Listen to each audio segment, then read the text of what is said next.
Waalaikumsalam. Silakan masuk, Mbak. Silakan, Mbak, duduk. Makasih. Oh, ini Mbak Nada yang kemarin ngajak janjian lewat WA itu ya? Iya, Bu.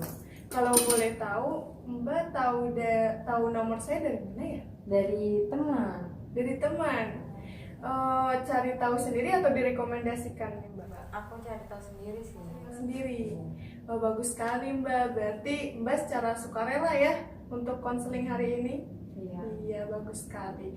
Mbak, sebelumnya nih, perkenalkan dulu nih, saya Nurul Amanah, yaitu konselor yang ada di lembaga konseling ini, Mbak. Salam kenal ya, Mbak ya. Iya. Oh iya, sebelum konseling hari ini, Mbak sebelumnya pernah konseling tidak? Belum pernah sih, baru pertama kali ini. Oh, baru pertama kali ya. Kebetulan pertama kalinya juga sama saya ya, Iya. Mbak ya. Berarti Mbak sudah tahu mengenai konseling belum ya? Belum. Belum. Mengenai apapun bagaimana itu konseling, seperti apa konseling belum tahu ya? Oke, kalau begitu saya izin jelasin tentang konseling dulu ya, Mbak ya, biar nanti proses konselingnya Mbak lebih paham seperti itu. Jadi proses konseling atau konseling individual itu adalah proses pemberian bantuan yang diberikan oleh seorang konselor. Nah, di sini konselornya adalah saya, Mbak. Nah, kepada klien atau konseling. Nah, di sini konselingnya adalah Mbak Nada secara face to face. Nah, tujuannya untuk konseling itu adalah untuk mengentaskan masalah, Mbak. Jadi insya Allah hari ini kita secara bersama-sama mengetahui atau mencari solusi yang Mbak permasalahkan begitu. Nah, selain untuk mengentaskan masalah, ada juga nih Mbak tujuan yang lain, yaitu untuk memandirikan klien atau memandirikan konseling. Jadi kalau misalnya nanti Mbak mendapatkan masalah yang sama, itu Mbak bisa menyelesaikan masalahnya sendiri gitu, tanpa harus bertemu kembali pada saya. Sampai sini ada yang mau ditanyakan, Mbak?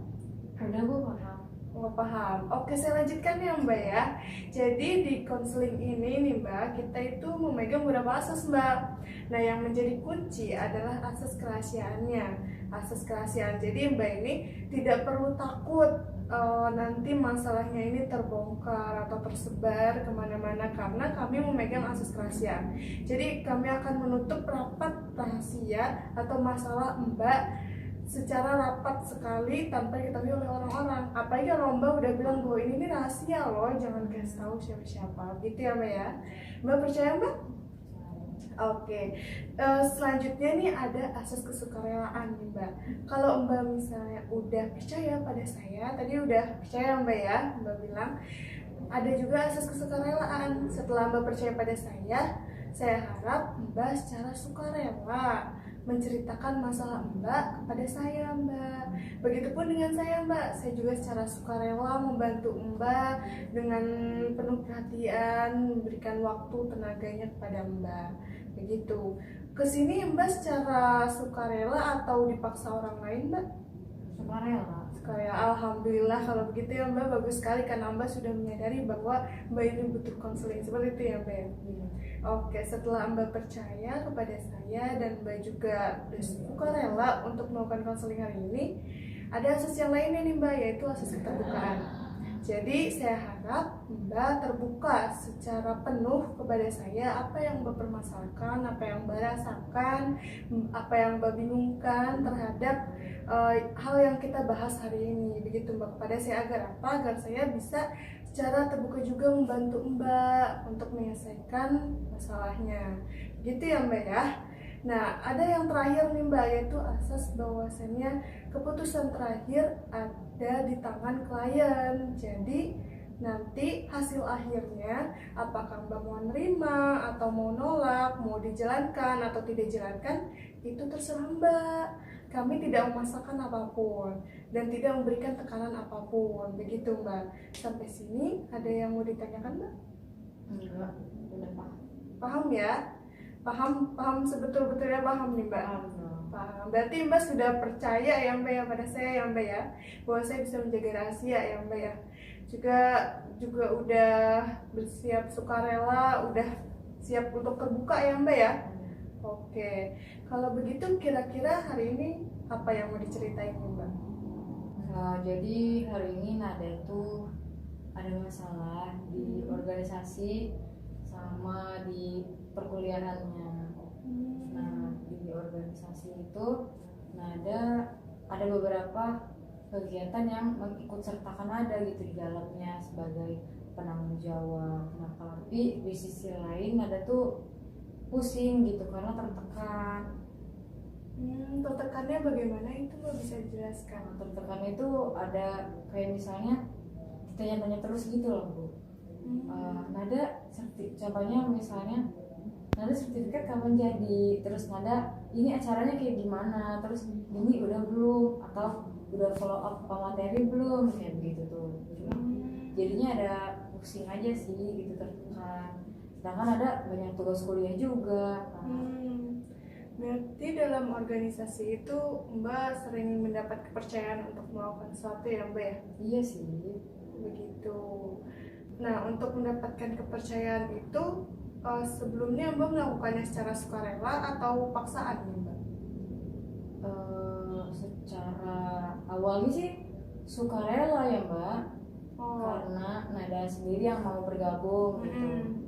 Terus pada akhirnya ada kayak keberatan sih, karena mungkin di awal tuh Nada belum banyak tugas gitu kan. Makin kesini jadi makin banyak tugas kuliah dan banyak tugas organisasi, jadi udah tertekan.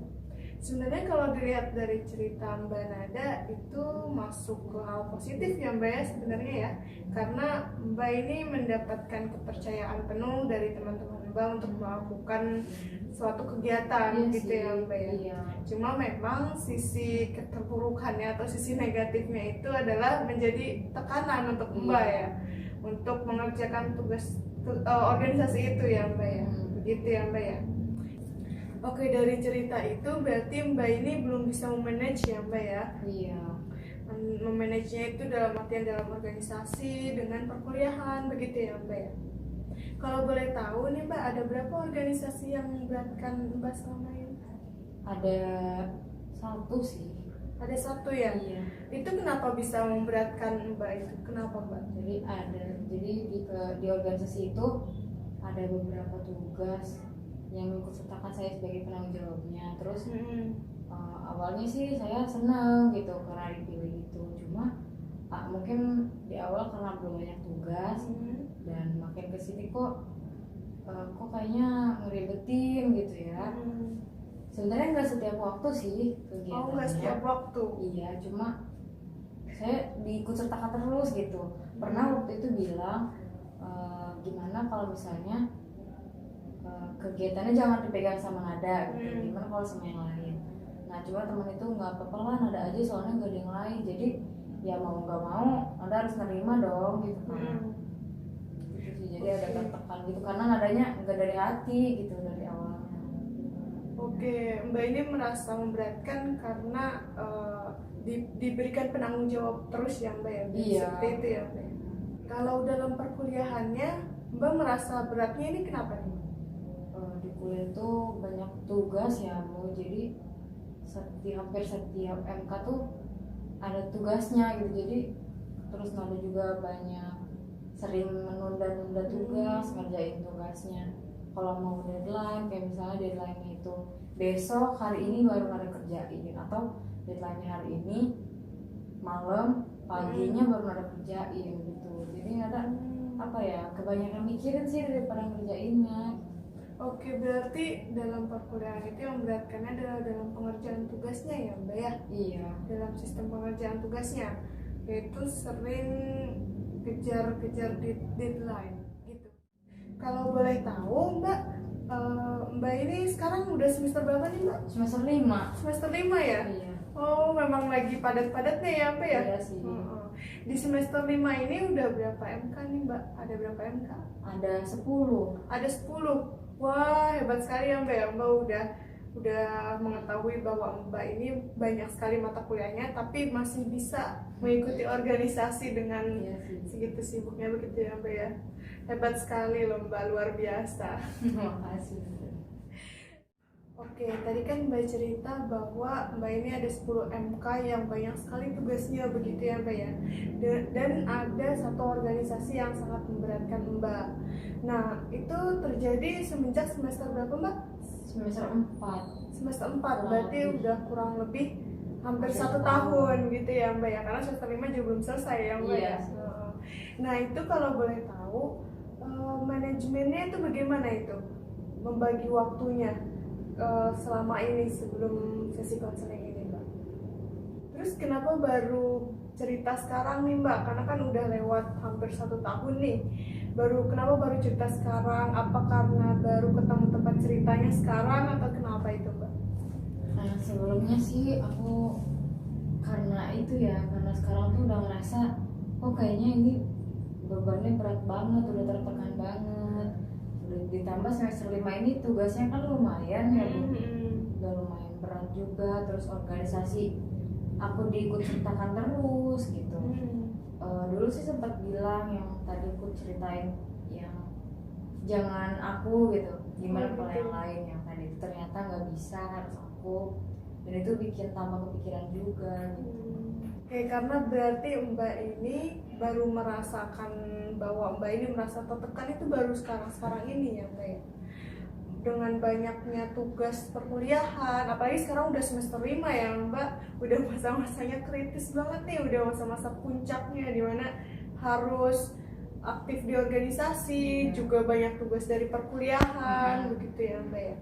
Berarti kalau misalnya melihat dari cerita yang Mbak tadi kemukakan, itu mengenai pengaturan waktunya ya Mbak ya.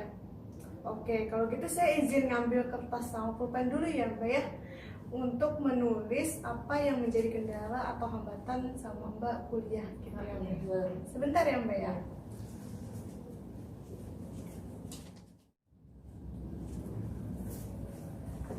Oke, terima kasih ya Mbak ya udah menunggu. Tadi saya ngambil pensil pulpen sama buku dulu. Nah, di sini Mbak bisa tuliskan apa yang menjadi kendala Mbak selama perkuliahan. Begitu ya Mbak ya. Silahkan Mbak tulis dulu di sini.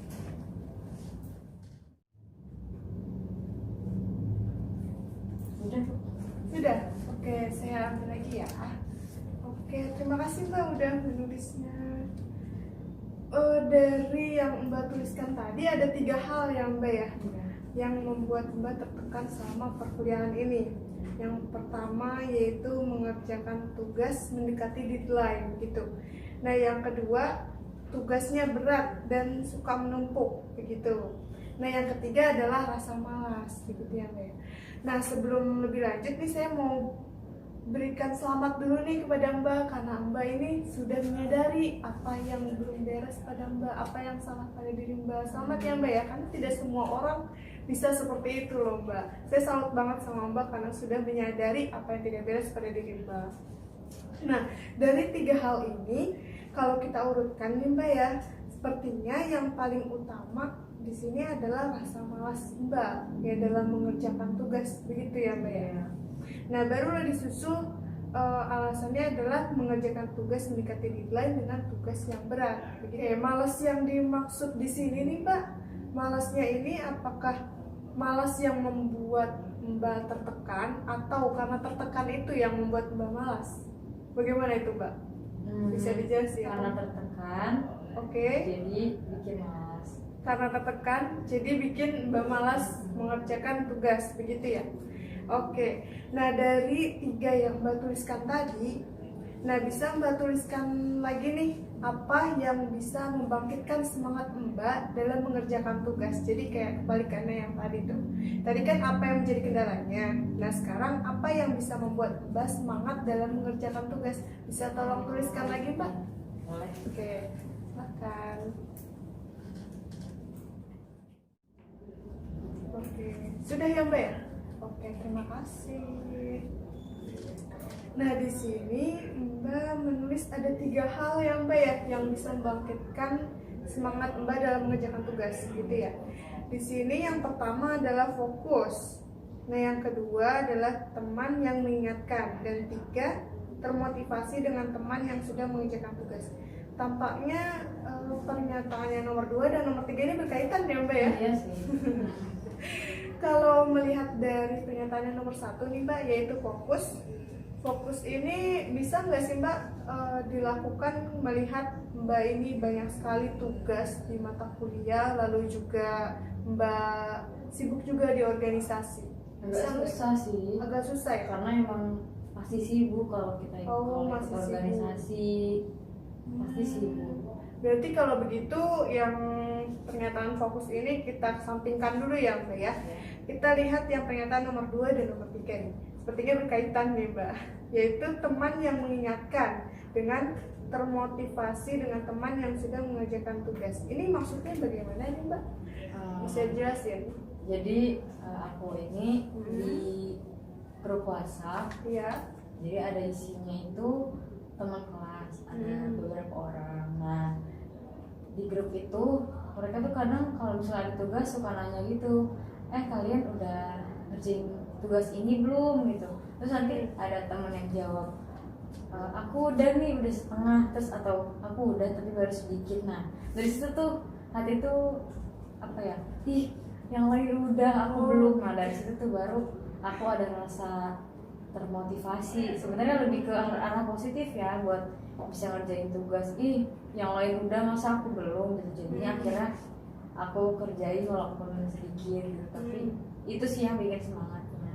Oh begitu, berarti penyemangat teman yang mengingatkan di sini tuh maksudnya adalah teman WhatsApp grup yang sering mengingatkan tugas ya. Ya sebenarnya nggak mengingatkan juga, nanya tapi sekaligus mengingatkan secara tidak langsung. Oh, mengingatkan secara tidak langsung karena seputar tugas begitu ya Mbak ya. Itu efektif nggak sih Mbak buat Mbak? Kurang sih, kadang kan kita kalau terlalu bergantung kepada orang susah juga ya Mbak. Susah juga ya memang ya, karena memang orang itu nggak selamanya seperti itu, gitu ya Mbak ya? Iya. Kalau boleh tahu sebenarnya tujuan Mbak sendiri untuk kuliah di perguruan tinggi itu apa sih Mbak? Yang pasti tuh bisa lulus dengan IPK cum laude, terus dengan predikat cum laude, terus lulus maksimal tepat waktu 4 tahun. Oh begitu ya Mbak ya. Jadi Mbak ini tujuan utamanya untuk kuliah itu adalah mendapatkan IPK predikat cum laude saat lulus nanti dan lulusnya tepat waktu, yaitu 4 tahun ya Mbak ya. Jadi tujuan Mbak untuk kuliah itu yang pertama adalah mendapatkan IPK dengan predikat cum laude, betul? Nah yang kedua lulus tepat waktu, yaitu 4 tahun ya Mbak ya. Nah jadi Mbak ini harus sebenarnya ya untuk mendapatkan yang Mbak tuju tadi dalam kuliah, Mbak ini harus fokus nih kepada tujuan Mbak, yaitu bagaimana caranya mendapatkan IPK dengan predikat cum laude sama agar lulus tepat waktu.